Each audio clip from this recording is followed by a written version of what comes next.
میں نے تو کبھی دنیا دیکھی نہیں تھی، پھر اس کریم نے فضل کیا تو مجھے بڑا کچھ دکھایا۔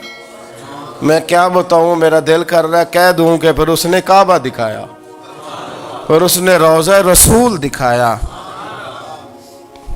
پھر اس نے ریاض الجنہ کے سجدے دکھائے، پھر اس نے اپنے محبوب کے دروازے کی رونقیں دکھائیں۔ اس نے بڑا کچھ دیا، اس نے بڑا نوازا۔ میرے پاس تو شاید میں بدکار پرانا خادم، کسے در ملی نہ ٹوئی، واصف یار نے نظر جو کی تھی، پھر واصف ہی ہوئی۔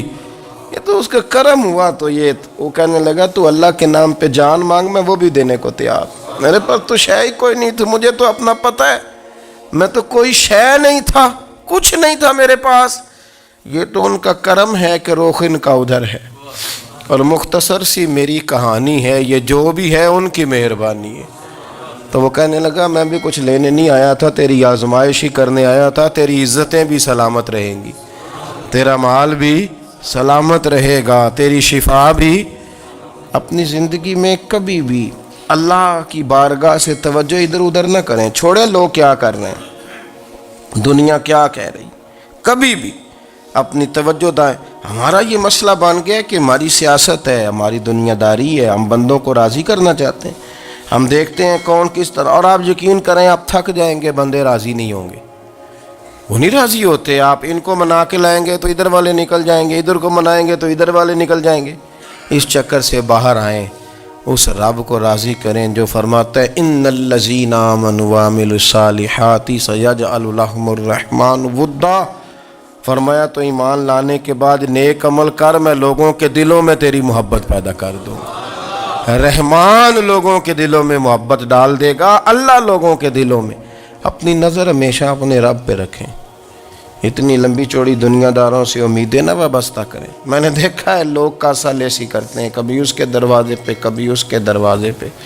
ان چکروں سے باہر آئیں اور اپنے رب کی بارگاہ کی طرف توجہ کریں، استغفار شوق سے پڑھا کریں، اور اکیلے میں نہ، اکیلے میں۔ حضرت رئیس المتکلمین مولانا نقی علی خان صاحب رحمۃ اللہ نے لکھا ہے کہ فرعون 500 سال حکومت کر گیا، یہاں تو 5 سال کی حکومت کی پیر لڑکھڑاتے ہیں، 500 سال۔ فرماتے اصل وجہ یہ تھی کہ دنیا جب سو جاتی تھی نا تو اوپر چادر لے کے تو مصلے پہ بیٹھ جاتا تھا، اور ہاتھ باندھ کے کہتا تھا رب تو ہی ہے، میرا پردہ نہ کھولنا، مالک تو ہی ہے، کرم نوازی کرنا، میری پکڑ نہ کرنا۔ وہ بے ایمان ہو کے اگر 500 سال ہاتھ باندھے تو گزارا کر لیتا ہے، تو ایماندار ہے۔ پر مسئلہ یہ ہے کہ تو رات کو بکل مار کے ہاتھ نہیں نہ باندھتا، تو منت نہیں کرتا، تو استغفار نہیں کرتا، توبہ کریں تو بچے رہیں۔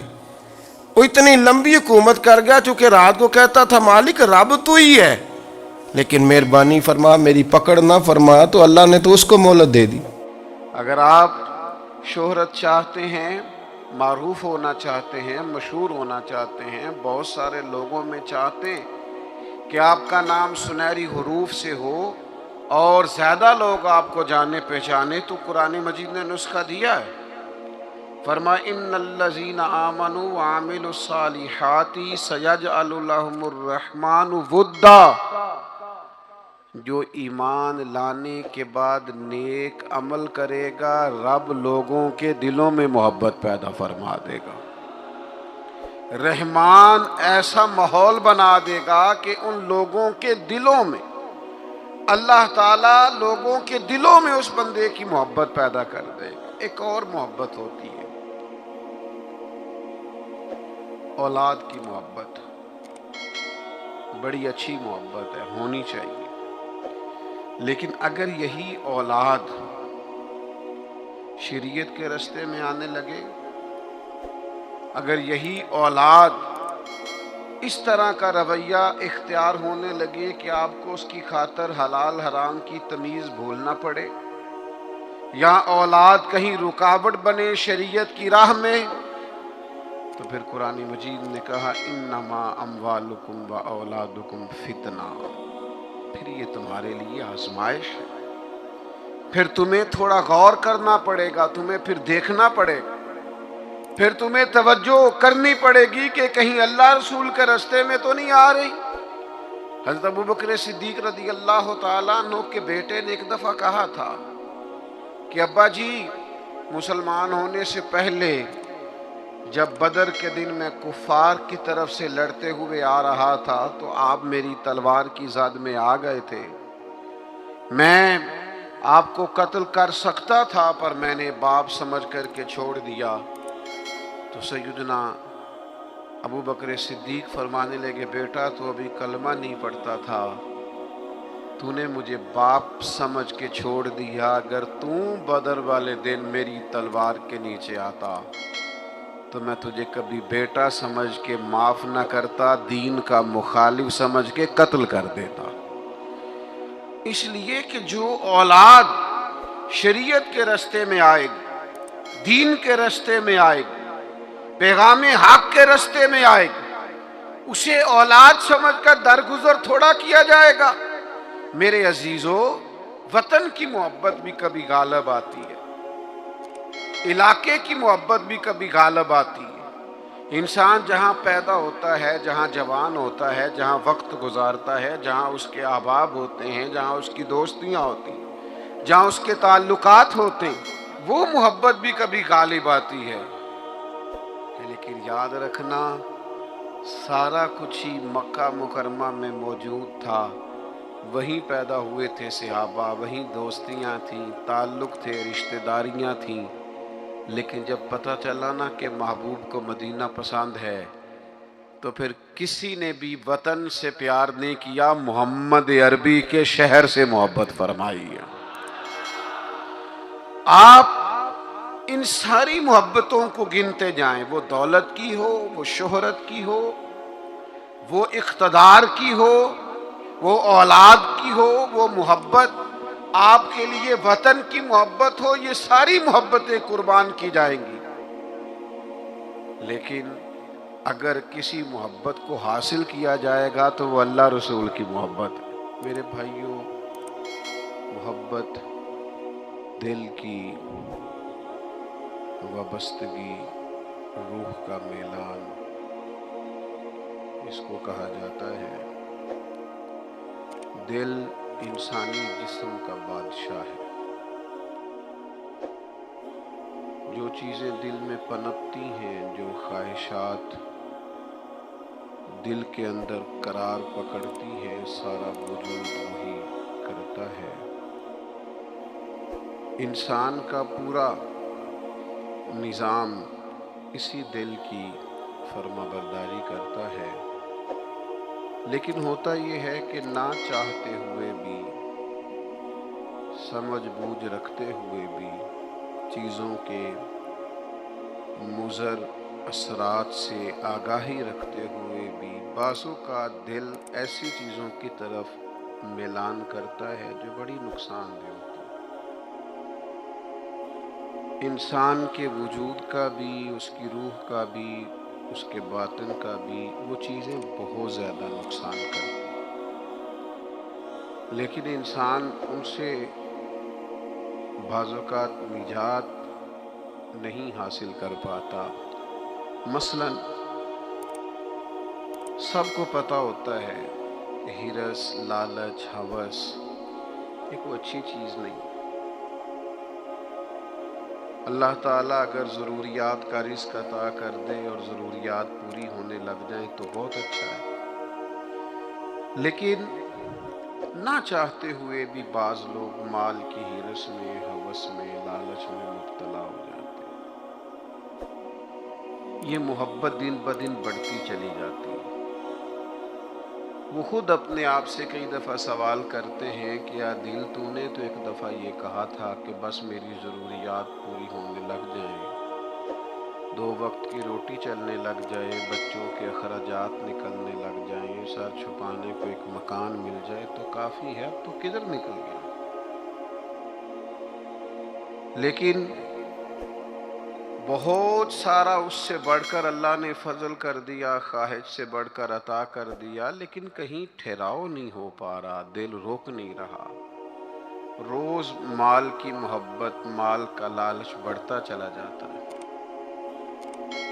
یہ اس قدر زیادہ نقصان کرتا ہے کہ نبی کریم صلی اللہ تعالی علیہ وسلم نے ارشاد فرمایا کہ دنیا کی محبت ہر گناہ کی جڑ ہے۔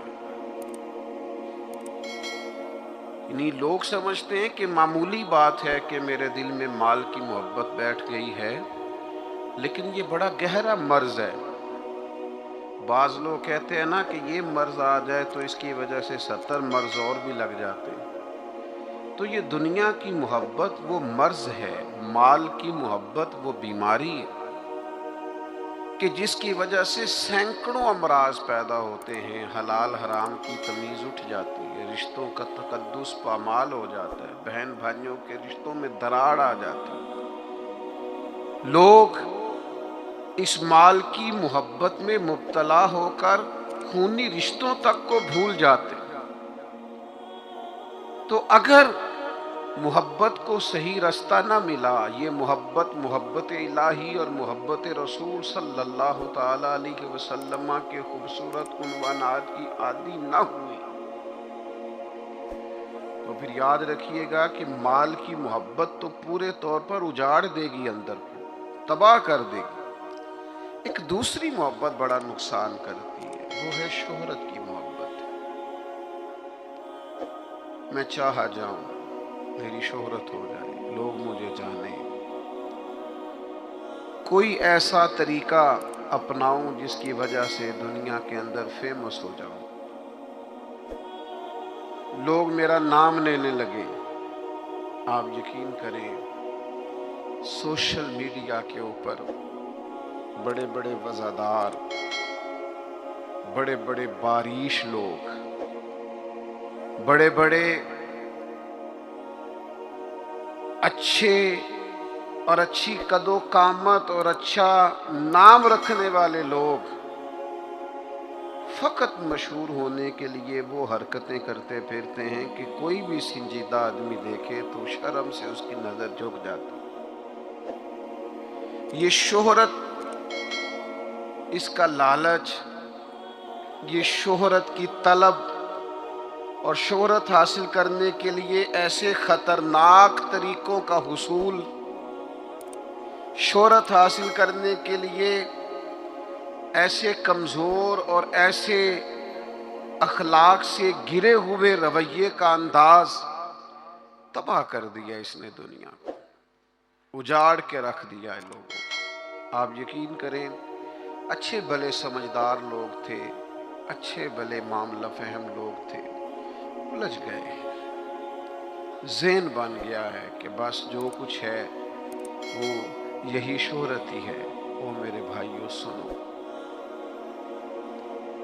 حضرت مولا علی شیر خدا فرماتے ہیں، مصنف ابن ابی شیبہ میں موجود ہے، حضرت مولا کائنات فرماتے ہیں، اسے مبارک ہو جسے تھوڑے لوگ جانتے ہیں۔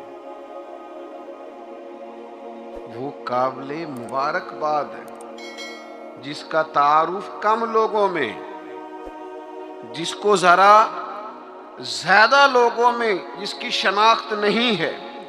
میرے بھائی، آپ کبھی ان لوگوں سے پوچھ کر تو دیکھو، ان سے کبھی ملاقات تو کرو جو بڑے مشہور ہو گئے، کبھی ان کی تنہائی میں ان کے پاس تو بیٹھو، ان سے پوچھو تو صحیح۔ اس شہرت کے سبب سے انہیں کچھ ایسے کام بھی کرنا پڑتے ہیں جو وہ کرنا نہیں چاہتے، انہیں کچھ ایسے رستوں سے بھی گزرنا پڑتا ہے جہاں سے گزرنے کا کبھی انہوں نے سوچا بھی نہ تھا۔ وہ تو چاہتے تھے کہ کوئی تنہائی ہوتی، قرآن مجید کا نسخہ ہوتا، 500 دانے والی تسبیح ہوتی، کہیں مصلے کا نور ہوتا، دل میں ہو یاد تیری، گوشہ تنہائی ہو، پھر تو خلوت میں عجب انجمن آرائی ہو۔ دل چاہتا تھا، لیکن یہ شہرت، اس کی طلب، ہاں